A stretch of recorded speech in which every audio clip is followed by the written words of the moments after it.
Hi.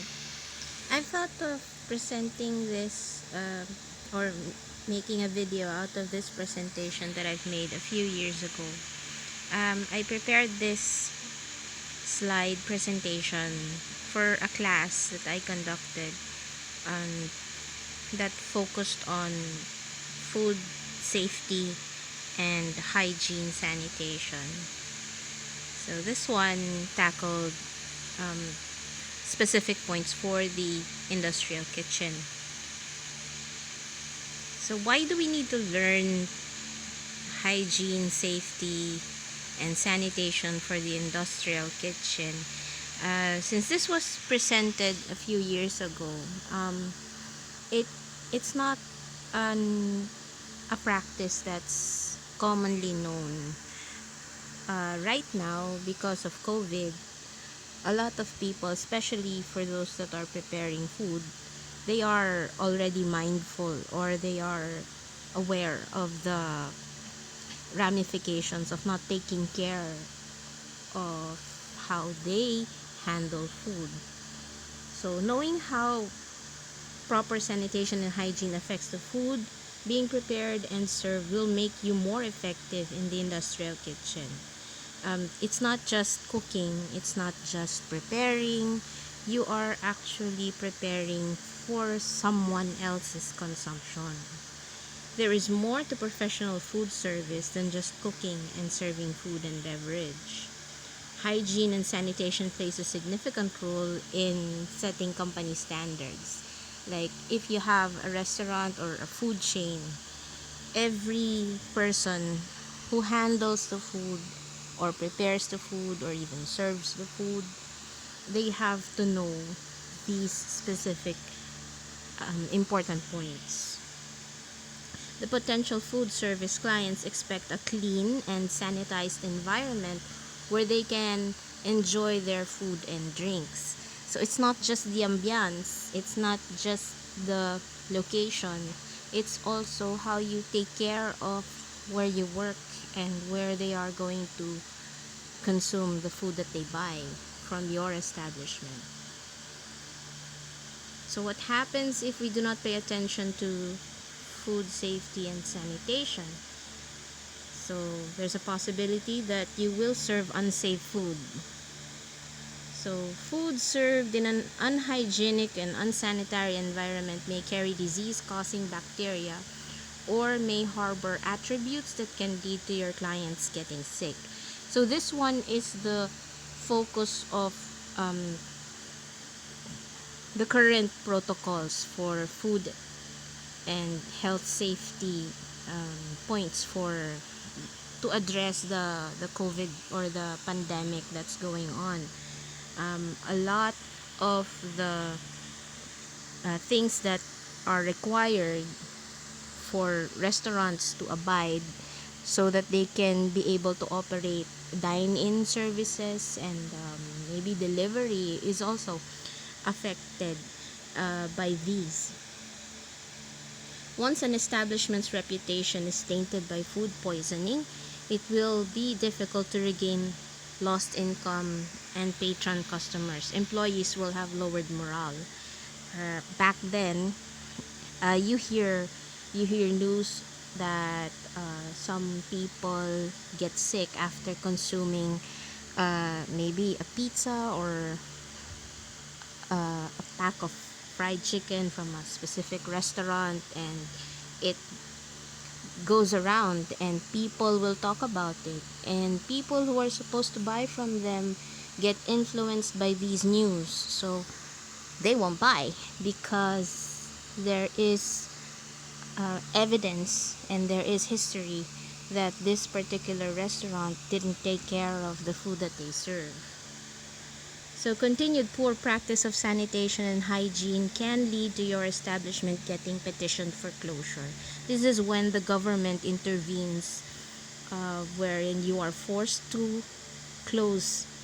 And as for the pandemic, the current protocols in wherein restaurants have to follow, if they don't follow, the government revokes the certificate and you are forced to cease the operation, and it affects your business ultimately. So getting to know your target. Today, these days, here in 2020 or whatever is left of 2020, the target is to prevent the spread of COVID. So what is food poisoning? You don't want customers to get food poisoned or your customers to get COVID once they get in your establishment. This is the condition wherein a person has eaten unsafe food, which may lead to improper digestion, stomach aches, vomiting, or even death. To make this more currently relevant, you also have to consider the contact point, possible contact point if ever, and there is a tracing that is involved. Where have you been? Where have your clients been? And does this affect the exposure of your establishment, or is your establishment a suspect that wherein they are exposed to the COVID? So what are the causes of food poisoning? It could also be seen as what are the causes of COVID exposure. Failure to properly cool food during storage. This one specifically states temperature control. Failure to cook and hold the food at the proper temperature. Again, it's a temperature control factor. The poor personal hygiene of the people handling food. This one addresses more than just food poisoning.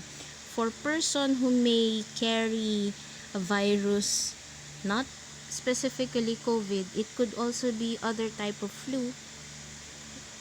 They can transfer these to the food that they are going to cook, or they are going to prepare, or they are going to serve.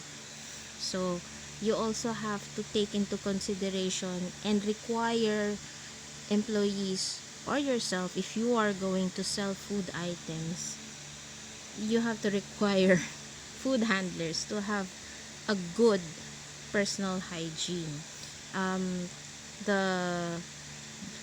The particular thing is to keep your hands clean. Okay, so it has to be stressed that keeping your hands clean would be a major factor in handling food. What is contaminated or unsafe food? Or right now, what could be considered as a contaminated or unsafe environment? So these are food that have been exposed to factors that allow bacteria to thrive. So this is also an establishment that did not follow protocols, thereby exposing itself to virus, and it allows that virus to thrive. How can food be contaminated? You have three. You have the physical contamination, the chemical contamination, and the biological contamination. So physical hazards consist of foreign objects that accidentally get into the food. So it's something you see that's there. Chemical contamination are chemical hazards, like somehow pesticide or food additives that are added too much, preservatives that aren't supposed to be added into the food item is there. The biological contamination includes bacteria, virus, parasites, and fungi, as well as certain plants, mushroom, or fish that carry harmful toxins. This one is right now the focus of limiting or inhibiting or stopping the spread of COVID. So we have to prevent the food from biological contamination. So getting to know your ally. So what is a food safety system? It's a well-designed food safety program that can protect your establishment's reputation. This is a guide for your employees when they have to handle food. The food safety system will target key points where food may be subjected to unsafe handling practice. Okay, so here you have to study the step-by-step procedure from procuring of the ingredients, from marketing, from receiving, and then to the processing, the preparation of the food, where it is being prepared, how it is going to be prepared, and as you finish it, you cook it, and then you be able to plate it, portion it. All of these steps are broken down, and you have to study at what point is the food vulnerable to any of the three contaminations, and you address those. So if there is a possibility, you eliminate the possibility. The hazard analysis critical control point system, or what is lovingly acronymed HACCP. This is the internationally known food safety system for any hospitality establishment such as hotels, restaurants, leisure clubs, etc. The sanitation challenge is always to serve safe food. And right now in 2020, it's not just to serve safe food, but it's to keep the establishment, the physical establishment itself, safe from hazardous biological contamination. Food safety and sanitation prevents disease-causing bacteria from spreading foodborne illnesses. What you need to look out for is undesirable bacteria and disease-causing bacteria, or what we call pathogens. Undesirable bacteria is responsible for food spoilage, the cause of souring, putrefying, and decomposition of food. The indication of presence of undesirable bacteria is very physical. You immediately notice it. You have sour odors, sticky and slimy to the touch, and discoloration. The prevention rule: when in doubt, throw it out. There is always this point wherein you ask yourself, can this still be consumed? Or even if you're at home, you remove an item from its original packaging, so you don't know the expiration date, right?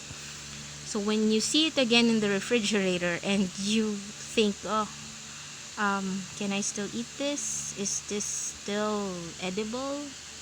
Or would this make my tummy ache? If there is a question, then it's safer to throw it out. Disease-causing bacteria, the pathogens, cause foodborne illnesses, which examples of these are Clostridium botulinum, Staphylococcus aureus, Escherichia coli, and Salmonella. Indicator of presence is not physical. You don't immediately see it. That's why it's very dangerous. You keep the bacteria from spreading. You isolate the items that you think that are exposed. A major factor is you have raw eggs that may have some of those shells exposed with something that's not supposed to be exposed. You know what I mean? those things that come out of the same area where the eggs come out from. And then you have to stop the bacteria from growing. You inhibit it, and you kill the bacteria. You deprive it of the food that they get. So those are the three preventive measures. Why the food safety system works? Why does it work? The system is developed from studying the causes of foodborne illnesses. The system postulates measures where a food handler can effectively lessen or even eradicate the possibility of contamination. What is being controlled? These are the factors of bacterial growth, and the measures, the HACCP measures that addresses these factors. You always have FATOM, where the food, these are the items that the bacteria needs for it to thrive, for it to live. So it needs protein. The acidity or alkalinity of the surface should be pH 7. The time for it to multiply, to grow, or to get to a point wherein it can hurt someone is 4 hours. The temperature in which it grows fastest is between 4 degrees to 60 degrees Celsius. So if it is an if it is an aerobic bacteria, it needs oxygen, and most living things need water, so it needs moisture. And these are the HACCP measures. Most controllable factor is temperature. HACCP stipulates that food preparation must be done beyond the bacterial temperature factor called the danger zone, which is the 40 degrees to 60 degrees Celsius. So the lower the temperature, like 3 degrees down to 0 to the negative degrees Celsius, those are the safe zones. And if you prepare the food at least 61 to higher in temperature, which is hotter, it kills the bacteria. When food is exposed to temperature within the danger zone, food is advised to be held in a maximum of 2 hours.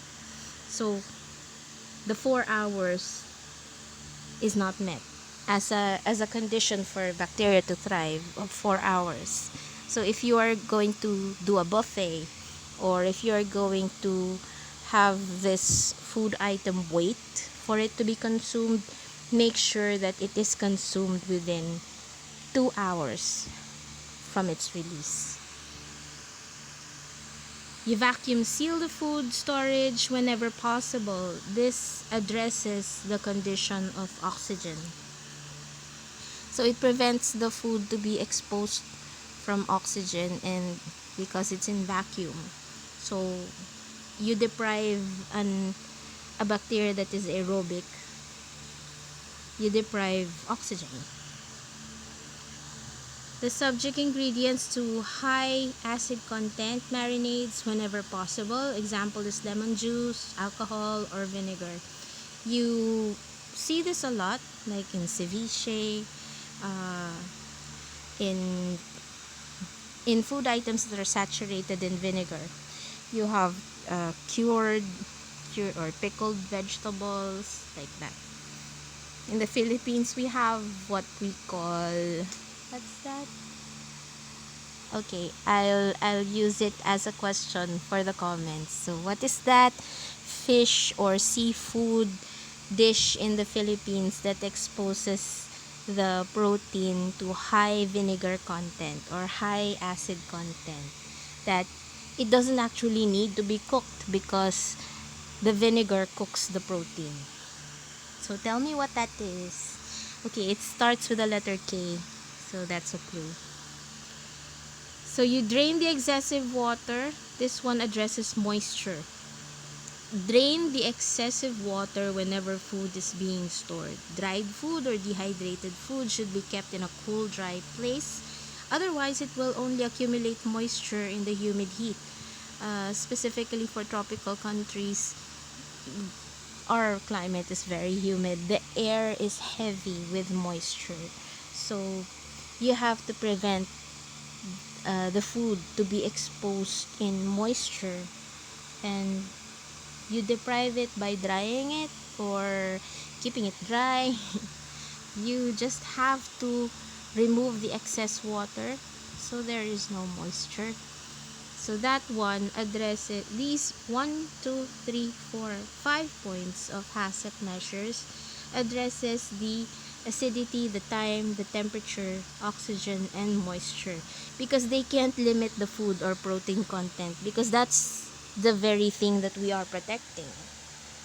Okay, if there is no food that is exposed, or if there is no food that's being prepared, then there's no surface for bacteria to thrive.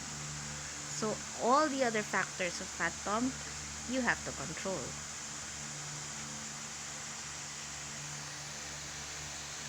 Factors for bacterial spread versus HACCP measures: hands, coughing and sneezing on food, mixing with other contaminated food, air, water, insects, rats and mice. So these are factors of bacterial spread. So you address keeping the hands clean by proper hand washing. 20 seconds of scrubbing with germicidal soap will do. Eating, drinking, and smoking while preparing food should be prohibited for all food handlers. You prevent employees who are ill from working with food. If you find, or if a food handler calls in sick, it's better not to have him or her around in the kitchen or anywhere there is food to be served. It protects the food, it protects you, it protects your other healthy employees. Those with cuts, burns, and sores must have their wounds properly cleaned and covered. Daily bathing, clean hair, clothing should be part of employee requirement. Beauty accessories, watches, and rings should be prohibited when handling food. So you prevent cross-contamination. Never touch raw food, then touch ready-to-eat food without washing your hands, because you have bacteria that are present in raw food, and already cooked food is supposed to be safe. But if you don't wash your hands and you touch raw food and then you touch the ready-to-eat food, you bring the possible bacteria that you have taken from the raw food onto the cooked food, and that is right before you serve it to others. Don't allow raw or contaminated food touch or drip fluids into cooked or ready-to-eat food. This is why shelves on your refrigerator or sections on your walk-in refrigerator, chiller, freezer, they have designated areas where raw food is placed. Pre-prepared or marinated food items are also placed somewhere else. That is to limit or to prevent cross-contamination. You have to clean and sanitize food contact surfaces such as equipment and utensils. Clean and sanitize cleaning cloth between each use. The difference between clean and sanitary is just this, very simple. It is clean if you don't see anything dirty, if it is free from visible soil, or refer only to outward appearance, it's clean. It's sanitary once it is free from harmful levels of disease-causing microorganisms and other harmful contaminants. It is sanitary once the surface is treated with a disinfectant. So for food handling areas, disinfectants should be food safe. An ethyl alcohol would a 70% ethyl alcohol is the best option. General steps of cleaning and sanitizing: we have crumbing, pre-rinsing, soaping, the second rinse, hot water rinse, and then sanitation. We sanitize. And what have we just learned? We're towards the end of the lecture. The importance of a clean and sanitary work environment is tackled in this slide. So you are welcome to review, you are welcome to replay, and you're welcome to take notes. For food handling staff or for students who are studying food safety, or anyone who would like to start a business serving food or anything that is for consumption, this slide or this presentation should help you a lot in formulating your standards in preparing your products. How to stop and kill bacteria. So this includes the limit and the eradication of the possibility in spreading COVID. And we also touched the hazard analysis critical control point system. So that's the PowerPoint, and I hope you have picked up points in the discussion. If you have questions, just comment below. um, I have other slides in store because I have been teaching a few years ago, and I'd like to upload those slides up so that it could also help you if ever you are on home study, or there is something that can help you in pursuing a career in food handling, especially during these times. All the information is there on the internet, and I just want to help you in rediscovering them or discovering them. And I also want you to be able to be aware of the items that you need to be informed of, and start from here. There are new protocols in place, especially during this time. It is stricter, of course, because there are more factors at stake, because lives are at stake. You want to serve safe food in a safe environment so that people can have fun and people can just enjoy what you serve and enjoy it again. So, thank you for joining me. This is Joylene, and I'm uploading it to my channel here, um, as a part of a series of lectures. So, I'm not seen in any of the pictures here. All photos shown here I've taken from my past work. So, thanks and have a nice day.